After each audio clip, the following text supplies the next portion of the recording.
میرے بھائیوں، وظیفے بتا رہا ہوں لیکن یقین کے ساتھ کرنا ہے۔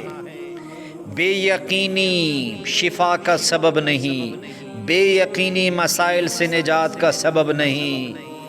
قرآن پہ یقین، قرآن کی تلاوت، اور یہ یقین ہے کہ یہ رب کا کلام ہے، اس یقین کے ساتھ یہ وظیفے کریں گے تو اللہ رب العزت آپ کی ساری پریشانیاں دور فرمائے گا۔ کتنے لوگوں نے مجھے یہ بتایا مولانا صاحب آپ کا وظیفہ پڑھتے ہوئے میری پریشانیاں ختم ہو گئی ہیں، آپ کو بتانے جا رہا ہوں۔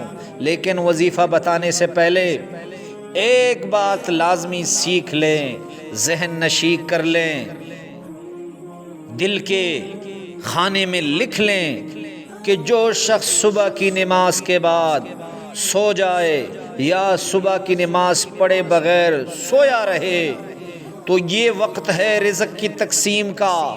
جو شخص اس وقت سویا رہے اللہ رب العزت اس کی رزق سے برکت ختم کر دیں گے، اس کا رزق تنگ فرما دیں گے۔ اگر رزق کی کشادگی چاہتے ہو تو صبح کی نماز کے بعد سونا چھوڑ دو، صبح کی نماز کے بعد ذکر و استغفار میں مصروف ہو جاؤ، اللہ رزق میں برکت عطا فرمائیں گے۔ اس کے ساتھ یہ وظیفہ آپ کو بتانے جا رہا ہوں۔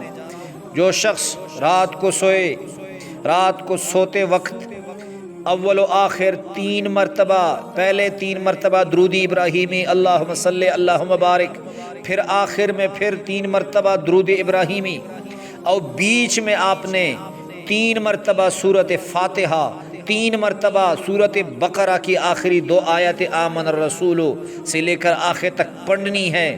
اور پھر اس کے بعد گانے بجانے یہ چیز نہیں سننا، یہ وظیفہ کریں، گھر والوں کو بتائیں، اس کے بعد دعا کرتے کرتے سو جائیں۔ میں آپ کو انشاءاللہ میرے رب کو منظور ہوا گارنٹی دیتا ہوں کہ اللہ رب العزت آپ کی ساری پریشانیاں حل فرمائے گا۔